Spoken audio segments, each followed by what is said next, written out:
Hello, Mr. Lipchick here, and welcome to part 2 of our discussion on the mass media's influence on government. The media frequently sets the public agenda. The media has the important task of making the public aware of important issues affecting society and the nation. In doing so, it must choose which items to cover and how much coverage to give them. This makes them extremely powerful. Mass media is mostly privately owned, and networks compete for viewers. As a result, they have to choose stories which will get them the most viewers, which is not always the most important story. Stories such as Casey Anthony are sensationalized and get a huge amount of coverage, while far more important stories do not get attention. Research has shown that the frequency with which a story is shown affects people's views on the topic. The media shapes attitudes and values about government. That is, it participates in a person's political socialization. People who rely on TV for most of their news about the government tend to feel more negatively about politics in general than others. Regulation of the mass media. The media is protected by the First Amendment of the Constitution. The free press is guaranteed, and prior restraint by the government is illegal. An exception to freedom of the press is libel or making false statements to damage a person's reputation. Because it is not illegal to criticize the government, it is almost impossible for a public figure to win a libel lawsuit. So criticizing public figures in office is usually permitted. They have filed such suits, but only in the most extreme cases. There are a few instances where a public official can win these cases, but it is unlikely. The right to gather information. The press has continually fought for the right to access information on the decisions of government.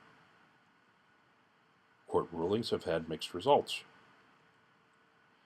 In Zemel versus Rusk in 1965, the right to speak and publish does not carry with it the unrestrained right to gather information. In Brandsburg versus Hayes in 1972, the court ruled that the First Amendment does not give the press the right to access information not generally available to the public. And the lower courts have been more supportive, supporting press access to the government information in most cases. Laws have been passed to allow the press to protect the privacy of its sources. Many states have passed shield laws. The Federal Privacy Protection Act of 1980 prevents all levels of government from searching and seizing source information in all but a few instances.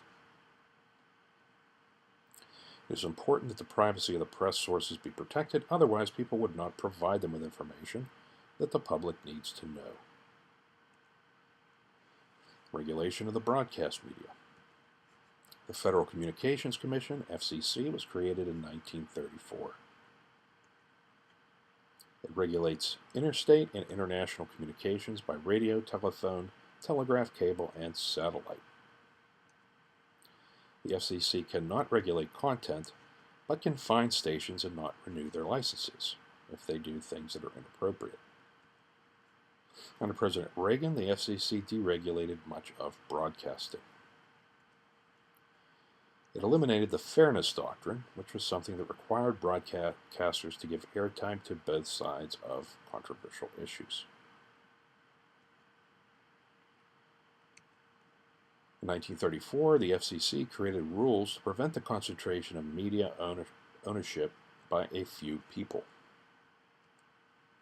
It prevented a small group of people from controlling the news and opinions that people hear.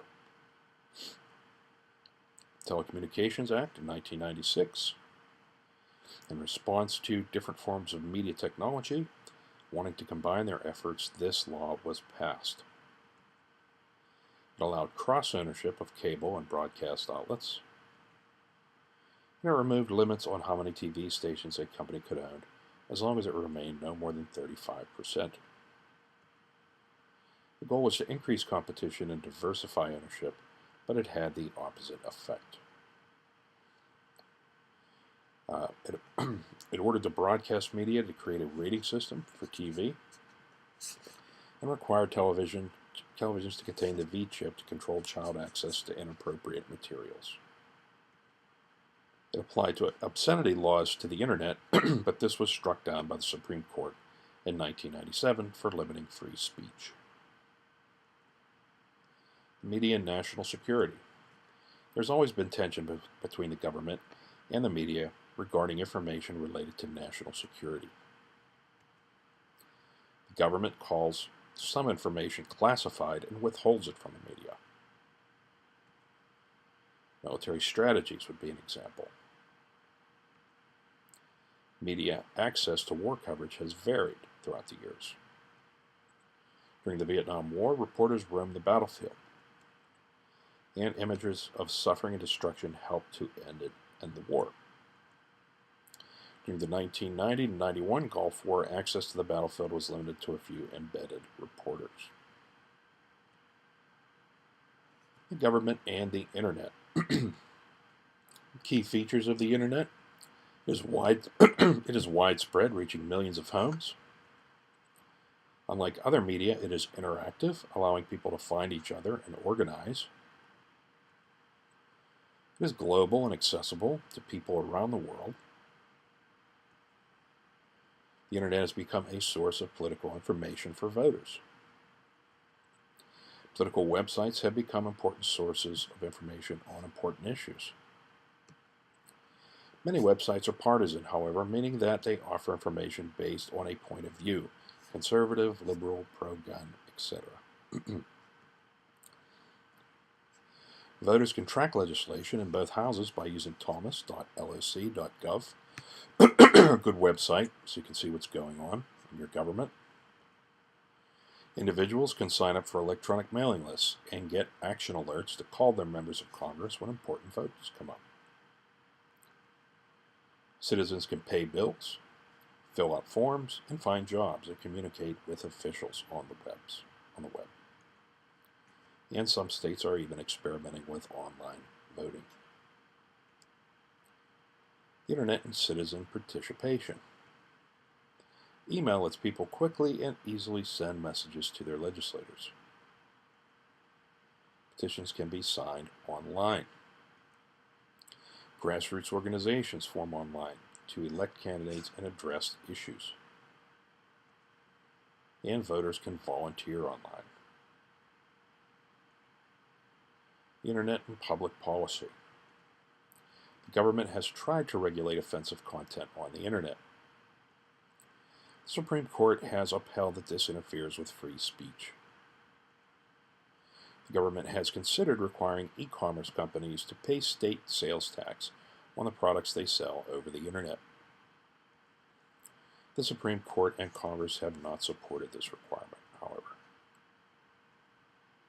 That concludes part 2 of our discussion on the mass media. Thank you for viewing, and I look forward to seeing you in the live lesson. Have a great day.